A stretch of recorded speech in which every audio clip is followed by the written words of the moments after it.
वीर दो तरह से निकलता है। एक तो जो घातक है वो उसी के शरीर से निकलेगा जिसने हस्तमैथुन किया, या गंदी क्रियाएं करके बच्चापन से ही वीर को नष्ट किया। जैसे 12-13 वर्ष की अवस्था है और उस अवस्था से आप अपने कुसंग के कारण वीर का नाश कर रहे हैं, तो कुछ वर्षों तक हस्तमैथुन करने वाला या अन्य गंदी चेष्टा करने वाला ये नहीं जान पाता है कि इसके द्वारा मेरी हानि हो रही है, वो नहीं समझ पाता, क्योंकि जीवनी शक्ति भगवान अपनी तरफ से देते हैं। वो बिल्कुल न खाए और हस्तमैथुन करे तो भी उसको समझ में नहीं आएगा।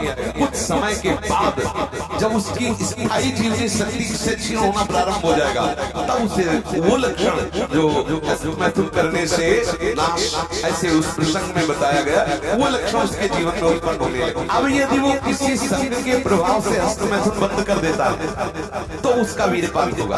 अगर वो 3 दिन में वीरपात करता रहा है तो 3 दिन में वीरपात होगा, पक्का होगा, क्योंकि उसका अभ्यास बन गया।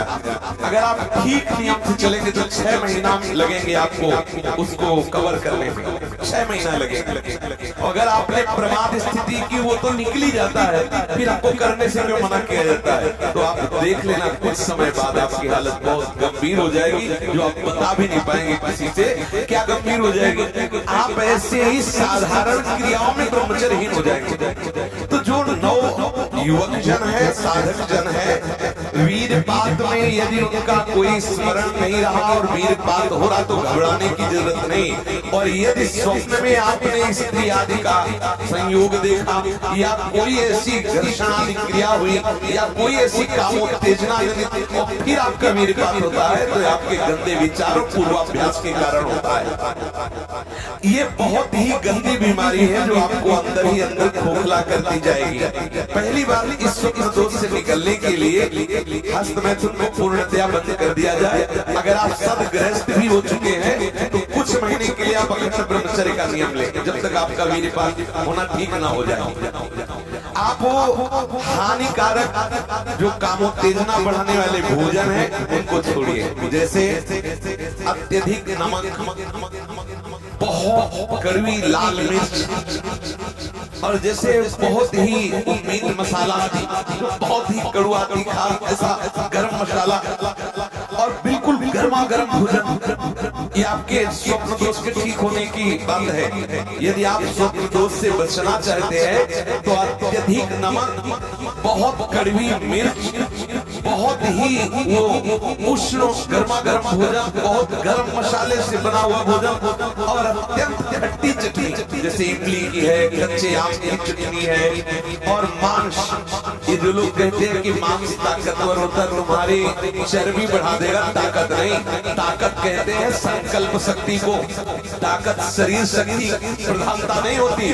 संकल्प शक्ति का एक महात्मा पूरे समुद्र को अंजुली में पी गया। देखो, संकल्प शक्ति, शरीर की शक्ति एक सीमित शक्ति है, संकल्प शक्ति एक महान शक्ति है। जो ब्रह्मचर्य से युक्त होता है उसकी संकल्प शक्ति बढ़ती है। भले आप मांस खा के मोटी चर्बी और आप व्यायाम करके दिखा सकते हैं कि देखो मैं ब्रह्मचर्य क्षीण करता हूँ, लेकिन बलवान हो, लेकिन आप आत्मशक्तिहीन है। वो आपको मोटा हो जाना बलवान नहीं है, आपके सुंदर सुंदर मांसपेशियां निकल आना वो बल नहीं है। आप शक्ति बलवान वो है जो आए हुए आंतरिक वेगों को सह जाए। आए हुए आंतरिक वेग को जो सह गया वही बलवान है। ये जो मछली, अंडा, मांस खाते हैं ये कभी इस रोग से मुक्त नहीं हो पाएंगे। और जो लोग कहते हैं मैं तो खाता हूँ, मेरे अंदर नहीं, विश्वास मत मानना, पक्का झूठा है वो। जो शराब पीता है वो अपने वीर को पवित्र नहीं रख पाएगा। चाहे गृहस्थ हो, चाहे व्यापारी हो, चाहे किसी भी तरह की स्थिति में हो, सावधान हो जाओ। ये शराब आपके जीवन को नष्ट कर देगी। ब्रह्मचर्य में अपने आप एक उन्माद है, थोड़ा अंगूर, मीठे में संतरा, सेब, अनार, ये स्वास्थ्यवर्धक वस्तुएं आप ले सकते हैं। लेकिन ऐसे वस्तु जो आपके ब्रह्मचर्य को नष्ट करें, ये पहले भोजन छोड़ें। ध्यान दीजिए, आप पहले ऐसे व्यक्ति का संग छोड़ें जो हस्तमैथुन कराने के लिए उत्साहित करे, या जो गंदे आचरण में, चाहे वो स्त्री साधक हो या पुरुष साधक, दोनों सावधान। ये रोग एक में ही नहीं होता, ये रोग दोनों शरीरधारियों में होता है। कामोत्तेजना दोनों को आती है। गंदे संग के कारण दोनों साधक गंदी आचरण कर बैठते, दोनों इस रोग से पीड़ित होते। पुरुष तो इस रोग को प्रकट कर देता है, माताएं बहनें इस रोग को प्रकाशित नहीं कर पाती, लेकिन पीड़ित होती है इस रोग से। यदि सावधान उपासक न चले, चाहे थोड़ा टहलिए, सोच जाइए। आप गृहस्थ हो, विरक्त हो, कोई भी हो, अगर आप शुद्ध ब्रह्मचर्य रहना चाहते, स्वप्न दोष से निपटना चाहते, तत्काल व्यायाम कीजिए। 30 मिनट कम से कम। दंड है, बैठक है, और भी आसन है, योगियों ने बताए हैं। और फिर 20 मिनट कम से कम प्राणायाम कीजिए, कपालभाति, अनुलोम विलोम आदि जो भी आप सीख पाए। और इसके बाद 30 मिनट तक कोई खाद्यपान न कीजिए। प्राणायाम व्यायाम के 30 मिनट तक ना आप चाय पीजिए ना पानी। चाय तो बड़े बूढ़ों की बात है, आपका शरीर रोगी हो तो चाय की जरूरत क्या है। ब्रह्मचारी अपने आप में इतना चाय होता है, उसे जरूरत ही नहीं दूसरे किसी गर्म पदार्थ खाने की। अब ये सावधानी रखें कि जैसे आजकल बहुत बड़ा खतरनाक चल गया है स्मार्ट मोबाइल, इंटरनेट। उसमें क्या है कि बहुत से बच्चे विषयाकर्षण के कारण गंदी फिल्में, जिनमें हमारा शास्त्र आदेश करता है किसी भी पक्षी को भोग करते न देखे। भागवत अन्य शास्त्र भी आदेश करते, कोई भी जीव यदि भोग कर रहा हो तो हम न देखें, और हम मनुष्यों का भोग देखें उसमें, और हम सोचे कि हमारा। आप कोई क्रिया न करो, केवल गंदे वो भोग संबंधी चित्र देख लो, तो आपके मन में जो संस्कार बन रहे हैं, जो कामोत्तेजक भाव बन रहे हैं, वो आपको ब्रह्मचर्य नहीं रहने देंगे। सोते जागते उठते बैठते आपका भी स्खलित हो जाएगा। ये स्त्री संबंधी, पुरुष संबंधी, भोग संबंधी वार्ता हमारे अंदर संस्कार डालती है, और हम समझ नहीं पाते। वो हमारे अंदर ऐसी अग्नि पैदा करती है जिससे वीर शक्ति स्खलित हो जाती है। कभी हम सोच में बैठे लघु शंका में, तो सबसे पहले वीर स्खलित हो गया। अब आपको लगेगा कि ये रोग है। रोग नहीं, आपकी गलती है। आपने जो गलत चिंतन किया, क्रिया नहीं की, लेकिन मनोवाह नाड़ी ने संपूर्ण शरीर से वीर को खींच करके वो निकाल दिया। निकल जाएगा वो आपके सावधानी के समय। इसलिए आप सावधान रहे, कभी भी कोई ऐसे ग्रंथ को न पढ़े जिसमें कामोत्तेजक भाव लिखे हो। हम आहार पर दृष्टि रखें। जैसे हम रात्रि के समय शयन करते हैं तो सावधानी रखें कि शयन के 1 घंटा पहले ही दूध ले ले गरम।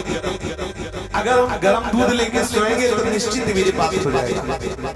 जब हम जान ले कि हमें कब्ज हो रहा है तो हम सरल औषधि लें। ऐसे कोई चूर्ण न ले जो बहुत कड़े गर्म हो, जो हमें ब्रह्मचर्यहीन कर दे। जैसे आंवला है, और वो हर है, बहेड़ा है, त्रिफला का प्रयोग करें। वैसे प्रत्येक साधक को भोजन में एक आंवले का प्रयोग कर लेना चाहिए, तो कब्ज भी दूर रहेगी और शीतलता भी रहेगी। और आंवला पवित्र भोजन में भी सहयोगी होता है, और भी स्वादिष्ट भी होता है। आप मीठा आंवला ले सकते हैं, आप खट्टा करके ले। वो आंवला खटाई में भी नहीं आता, खटाई भी है, वो आपके साधन में भी आएगा। कब्ज न रहने पावे। अगर हमारे शरीर में, पेट में कब्ज है, तो कब्ज आंतों में जो जमा हुआ मल है, वो ऐसी उत्तेजना पैदा करेगा कि आपका वीर्य स्खलित हो जाएगा। इसलिए कब्ज भी ना होने पावे। साधक अगर इन नियमों का पालन करे, और भगवत स्मरण प्रधान है। ब्रह्मचर्य में सबसे प्रधान औषधि है स्मरण। आपकी जो स्मृति कामुक हो गई है, उसको बदलिए। अगर आपका चिंतन नहीं बदला तो आप चाहे जितनी औषधियां खा ले, आप ब्रह्मचर्य को संभाल नहीं सकते। औषधि एक सपोर्ट है। यदि आप ब्रह्मचर्य को ठीक करना चाहते हैं, किसी आयुर्वेदिक वैद्य से कुछ दिन के लिए औषधि ले लीजिए। बकाया रोज औषधि नहीं लीजिए। आप रोज ऐसा करें, प्रातः काल उठ करके 1 तुलसी की पत्ती लीजिए। जैसे आप नहा धो चुके, 1 तुलसी दल लिया, ठाकुर जी के चरणों में चढ़ा दिया। और रात्रि के समय शाम टाइम 1 नीम की पत्ती ली, 1 पत्ती। और कुछ दिन उसे पाइए, अगर आपको बच जाए तो फिर 1-1 बढ़ा दीजिए, 10-10 पत्ती तक जाइए। किसी और औषधि की जरूरत नहीं। हर रोग का निवारण तुलसी की पत्ती और नीम की पत्ती सुबह शाम करने से होता है। आप देख लीजिए, ये ज्यादा औषधियों को ना खाए, नहीं तो जब औषधि छोड़ोगे तो कमजोर हो जाओगे। अगर आप बहुत हालत खराब है तो आयुर्वेदिक में कुछ ऐसी औषधियां कई महात्माओं ने निकाली है जो आपकी वीर्य को पुष्ट करती है। उनको सहयोग के लिए ले ले, और बकाया चिंतन बदले, कुसंग का त्याग करे, भोजन सात्विक रखे और नींद भर ही सोए। ज्यादा नहीं कि प्रमाद स्थिति में पड़े रहोगे तो फिर भी ब्रह्मचर्य हानि की संभावना है। नींद भर सोए, प्रातः कालीन बेला पर जग जाए, प्राणायाम व्यायाम करे तो निश्चित इस पर विजय प्राप्त। ऐसे ऐसे साधक है कि 10-10 वर्ष हो गए स्वप्न दोष नहीं हुआ, 10-10 वर्ष हो गए स्वप्न दोष ही नहीं हुआ। ऐसा ऐसे भी उपासक है हमारे पास है, हमारे पास है, 10 वर्ष हो गए स्वप्न दोष ही नहीं हुआ। तो क्या है, उन्होंने संयम किया, वीर जो है स्थगित हो गया, परिपक्व हो गया, धीरे धीरे ऊर्ध्वगामी होने लगता है। कभी घबराए नहीं साधक, सावधानी पूर्वक ये जो बातें बताई गई अपने जीवन में उतारे, चाहे गृहस्थ हो चाहे विरक्त हो। वीर ही अमृत है, वीर त्याग ही मृत्यु है। इतना कृष्ण जी की आपकी पूरी जिंदगी बदल देगी। ये देखिए ये मैं आपको एक्सपीरियंस करके बताती हूँ कि शुरुआत में मेरी भी बहुत क्वेश्चंस होते थे, स्पेशली जब मैंने मोटिवेशनल सेशन शुरू किए थे तो मैं दूसरे तरह की मोटिवेशनल किताबें वो भी पढ़ती। और उससे पहले क्योंकि मैंने कुछ शास्त्र पढ़ लिए थे तो मुझे ऐसा लगता था कि जो किताब मैं यहाँ पढ़ रही हूँ कुछ तो लिखा और सिंप्लीफाइड वर्जन में लिखा है या और डेप्थ में लिखा है। तो उस दिन मुझे पता चला कि खजाना तो आपके पास है, आप बाहर ढूंढ रहे हैं लेकिन पूरा खजाना आपके पास आ रहा है। तो पहले अपने शास्त्रों को पढ़िए, फिर डेफिनेटली आप बाकी चीजें पढ़िए और आपको समझ आएगा कि जो आप पढ़ रहे हैं पहले ही आपके शास्त्रों में बता दिया गया। गीता जी में भी यही बताया गया कि लाइफ कैसे जीना है, माइंडसेट कैसा है। एक्चुअली शास्त्र आपको जीवन जीना सिखाते। और ये भगवत गीता जिसने मेरे जीवन को सफल बनाया, ये वही भगवत गीता है जिसके कारण आज मैं बहुत सफल हुआ। तो उसको पता था कि ये गीता वीता पढ़ता रहता है लड़का हमारा, मुझे बोलते थे तो जिंदगी में कुछ नहीं करता लेकिन एक अच्छा काम करता तो गीता जरूर पढ़ता। मैंने अभी बिल गेट्स को रिसेंटली एक बुक पढ़ी। क्या आप कल्पना कर सकते हैं कि 10,000 करोड़ यूएस डॉलर की नेट वाला एक इंसान को अभी भी लगता है कि बहुत कुछ सीखना बाकी। और जिस इंसान की बिल गेट्स किताब पढ़ रहे हैं क्या वो उनसे ज्यादा अमीर होगा? जवाब है अपने से कम पैसे वाले लोगों से भी आप जिंदगी में सीख। मेरे फादर ने बोला क्या एस क्लास बोले यार तू मिडिल क्लास एस क्लास में पहुंच रहा है। मैंने कहा देखो काम कर रहा है कि नहीं कर रहा है, जुगाड़। हाँ काम तो करता है यार, सही जुगाड़ बहुत सही। कौन सी किताब? 200 रुपए किताब थी, जिंदगी पूरी बदल दी इसने हमारी। लगभग 18 बरस पहले जब मैंने मेरे जीवन में एक किताब पढ़ी, उसने मेरा पूरा जीवन बदल दिया। ये मेरी लाइफ का टर्निंग पॉइंट था। ये इस दुनिया में जितने लोग अमीर और कामयाब बने हैं उन्होंने किताबें पढ़ी है। सभी ने आपको पढ़ने की वैल्यू